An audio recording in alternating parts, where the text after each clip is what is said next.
Hello, welcome to the Star and the Lantern Tarot. Today we are going to do a pick a pile.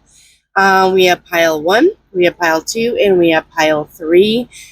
We have angel cards, we have some oracle cards, regular tarot, some more oracle cards, and animal oracle cards. All right.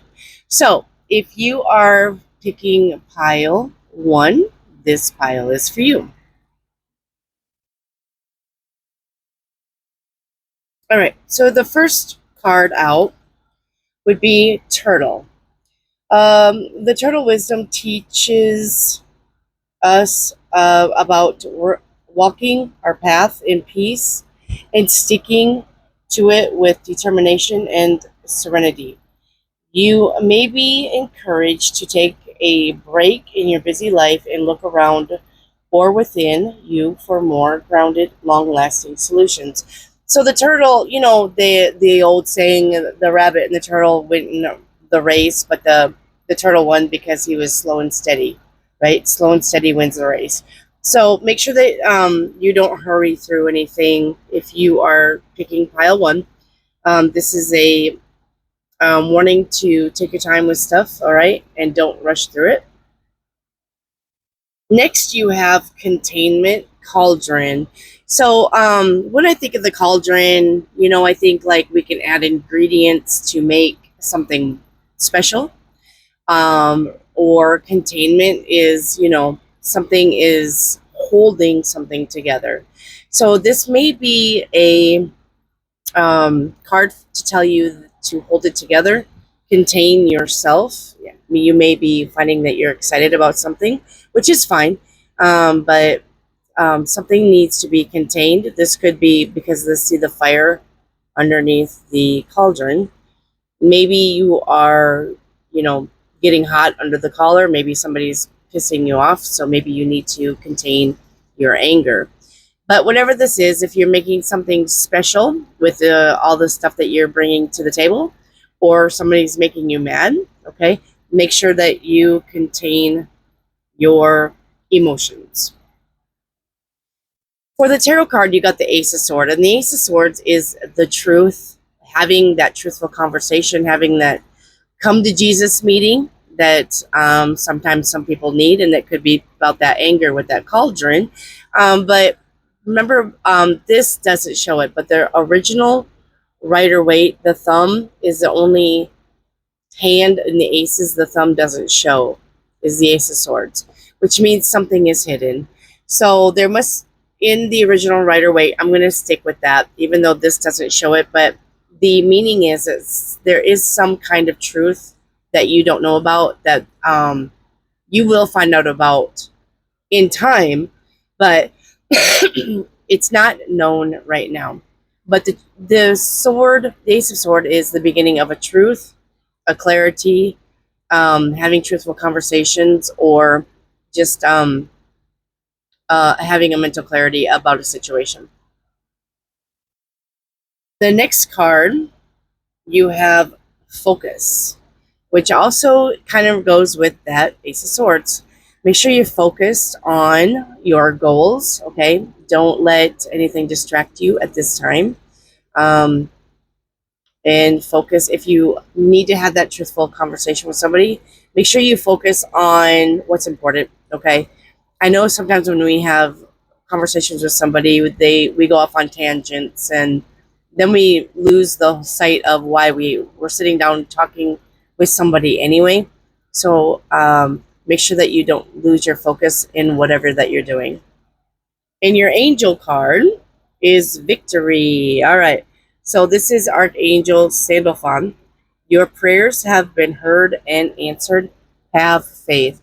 So yeah, if you're making vision boards, if you're telling the universe what you want and you're trying to manifest it, just know that they are hearing you and it will be coming around. So that is pile 1. All right, if you picked pile 2, all right, your first card you have is Scorpion, New Beginnings. You are invited to instigate change, but you are also being warned that this transformation may be radical. Get rid of everything in your current life that can't prevent you or can prevent you from improving. Based on this principle, destroy before rebuilding, you are promised a beneficial rebirth. All right. So, if you're looking for a beginning, a new beginning, it looks like the card's telling you you have to get rid of the old before you can bring in the new. So make sure that, because if you don't have space for both, and the universe will not bring you anything new if you don't get rid of the old things first. That's just the law of attraction, and the law of what's the other one, like give and take or something like that.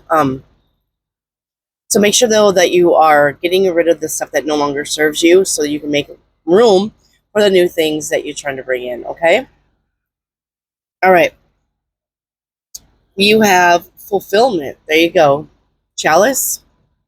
Yeah. So this is kind of like the Ace of Cups. This is the beginning of love and happiness, fulfillment, and fulfillment. So you may be trying to do some kind of endeavor, with that new beginning that brings you happiness. But remember, you have to clean up the old for the new to come in. All right. We have spontaneous. So this card is just saying to be more spontaneous, think outside the box. Don't always, go by the rules. Don't always go by plans. Sometimes a little spontaneity is what we need. It's fun. You could have a good adventure by that. Plans are great, but sometimes plans don't work out. So being a little spunky, being a little outside of the box thinking, um, is fine, as long as you don't carry too far, or you realize that when something isn't working out, it's fine to take a different path. But sometimes that doesn't work out either, and sometimes we need a plan A, a plan B, and a plan C. But a little little fun time never hurt anybody, right?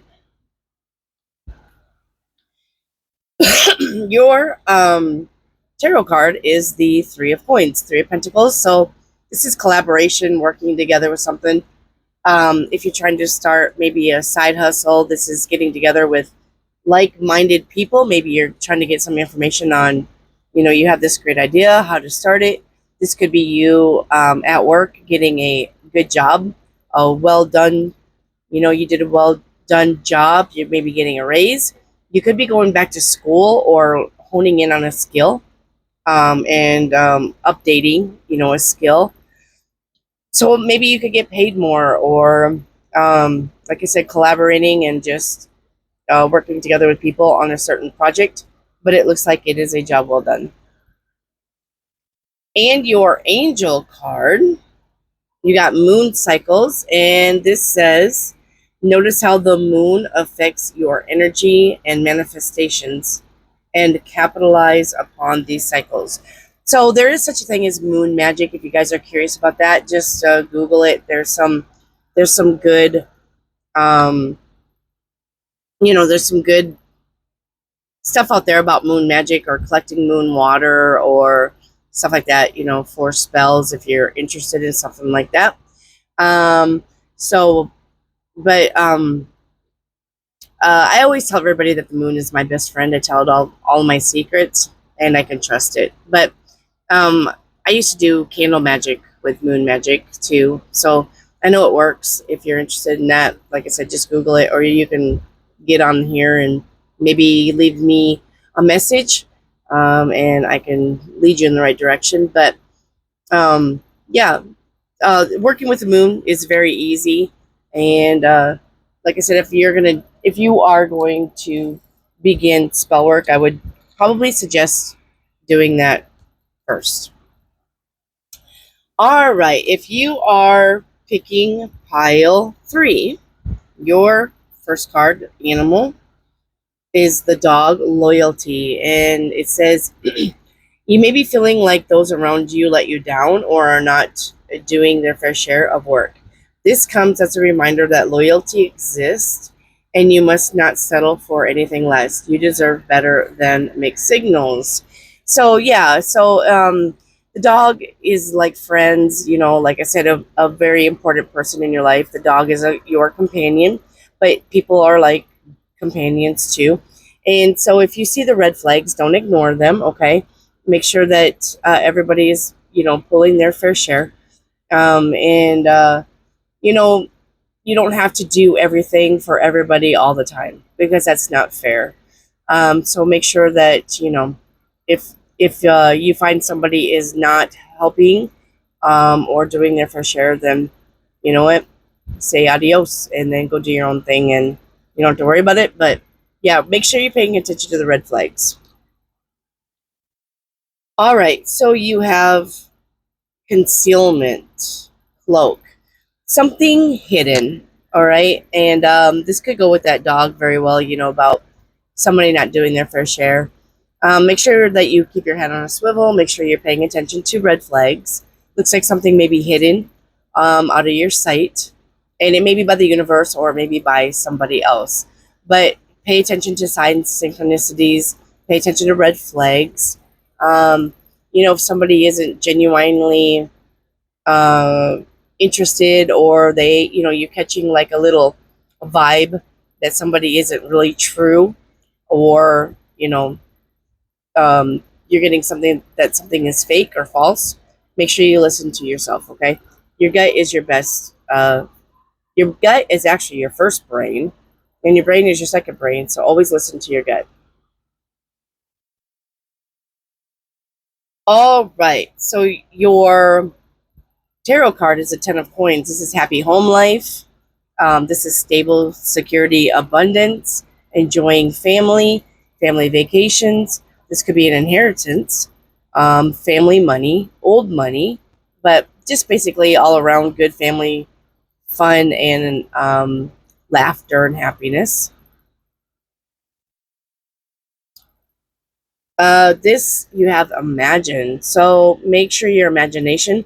It's good to have an imagination. I know it's really hard for some people to have an imagination, or maybe they never really had imagination as a kid. I always had a wild imagination, but imagination is a healthy thing to have. Even now, even if you're old, you can use your imagination. Daydreaming is good, as long as you're not daydreaming all the time, or you could daydream about what you want, but if you don't take action on it, it's not ever going to happen.